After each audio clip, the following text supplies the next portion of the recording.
আমরা এই মুহূর্তে রয়েছি আজিমগঞ্জ লাইনের ঠিক পাশে যে গেটম্যানের অফিস রয়েছে, সেই গেটম্যানের যে রেলের অফিস রয়েছে সেখানেও কিন্তু একই রকমভাবে ভাঙচুর করা হয়।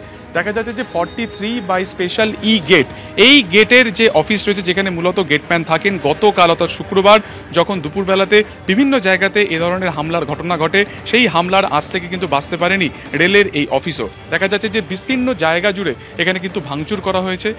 একেবারে ইটের টুকরো, যা লাইনে যে গ্রানাইট পাথর থাকে সেই পাথর লাইন থেকে তুলে কার্যত এই অফিসের উদ্দেশ্যে মারা হয়। শুধুমাত্র তাই নয়, যে জেনারেটর মেশিন রয়েছে সেখানেও কিন্তু একই রকমভাবে অগ্নিসংযোগ করা হয় এবং কর্মীর যে বাইক ছিল সেটিকেও কিন্তু আগুন লাগিয়ে দেওয়া হয়। এবং দেখা যাচ্ছে যে এখনও পর্যন্ত কিন্তু পুরোপুরি স্বাভাবিক হয়নি এই অফিসের কাজ। মূলত এখানে গেটম্যানের কাজ হচ্ছে যে সমস্ত ট্রেন যা আজিমগঞ্জের এই লাইন থেকে যাতায়াত করে সেগুলোকে সিগন্যাল দেওয়া, এবং স্বাভাবিকভাবে গতকালকে এই ভাঙচুরের পরে এই লাইনে একাধিক জায়গাতে কিন্তু দূরপাল্লার বিভিন্ন ট্রেন দাঁড়িয়ে যায়। ফলত একেবারে ভোগান্তিতে পড়েন যারা নিত্য যাত্রী তারা রয়েছেন তারা। এটা দেখা যাচ্ছে যে রিলে রুম, এবং পরিষ্কার যেটা বোঝা যাচ্ছে যে সেই গেটেও কিন্তু ভাঙচুর করার চেষ্টা হয়েছে। দেখা যাচ্ছে যে ইটের টুকরো যে সজোরে মারা হয়েছে বিভিন্ন জায়গাতে কিন্তু তার চিহ্ন রয়েছে। এটি হচ্ছে রিলে রুম। তার পাশাপাশি ক্যামেরায় অদনকুণ্ড দেখানোর চেষ্টা করবে যে পাশে পাওয়ার রুম রয়েছে, যেটিকে ইতিমধ্যে রেলের যারা আধিকারিক রয়েছেন তারা কিন্তু তা সিল করে দিয়ে গেছেন। এর ভেতরেও একই রকমভাবে কিন্তু ভাঙচুর করা হয়েছে পাওয়ার রুমে। তার পাশে যে ব্যাটারি রুম রয়েছে সেখানেও একই রকমভাবে ভাঙচুর করা হয়েছে। দেখা যাচ্ছে সেটিকেও কিন্তু রেলের কর্তৃপক্ষ এসে তা সিল করে দিয়ে গেছে। যেদিকে তাকানো যায় সেখানে ভাঙচুর করা হয়েছে।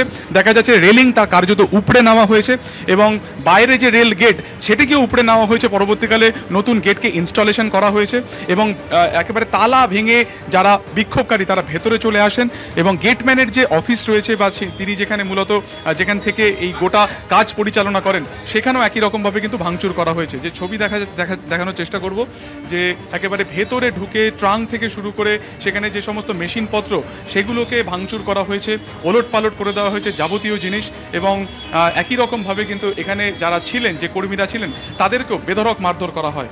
43 বাই ই স্পেশাল গেট অর্থাৎ আজিমগঞ্জের অন্যতম মেন গেট হচ্ছে, বা গেটম্যানের যে অন্যতম অফিস রয়েছে সেটি হচ্ছে কিন্তু এখানে। এবং এখান থেকেই দূরপাল্লার যে সমস্ত ট্রেন আজিমগঞ্জের লাইন থেকে যাতায়াত করে সেগুলোকে কিন্তু কন্ট্রোল করা হয় এই অফিস থেকেই। সমস্ত জিনিস পুড়িয়ে দেওয়া হয়েছিল, তার বেশ কিছু জিনিস বাজেয়াপ্ত করা হয়েছে, কিছু জিনিস এখনও বিভিন্ন জায়গাতে কিন্তু ছড়িয়ে ছিটিয়ে পড়ে রয়েছে।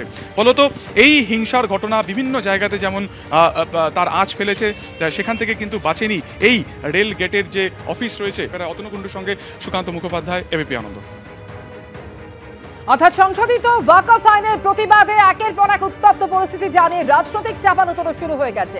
বিজেপির উস্কানিতে কিছু মির্জাফর এই ঘটনা ঘটাচ্ছে মন্তব্য করেছেন ফিরহাদ হাকিম। যাদের পেছন দিক দিয়ে বিজেপি উস্কানি দিয়েছে, যারা বিজেপির মদতে কিছু কিছু জায়গায়, মির্জাফর তো সব জায়গায় থাকে, আজকেও তো মির্জাফর আছে, সেদিনও মির্জাফর ছিল, আজও আছে। যারা মির্জাফর তারা এটা করে বিজেপির হাত শক্ত করার চেষ্টা করছে।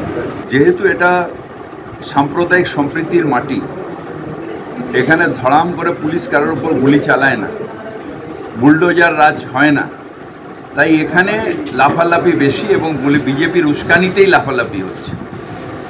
যারা মির্জাফর তখনও ছিল, এখনও আছে, যারা উস্কানি দিচ্ছেন, যারা এসব উস্কানি করছেন, তারা বিজেপির হাত শক্ত করছেন।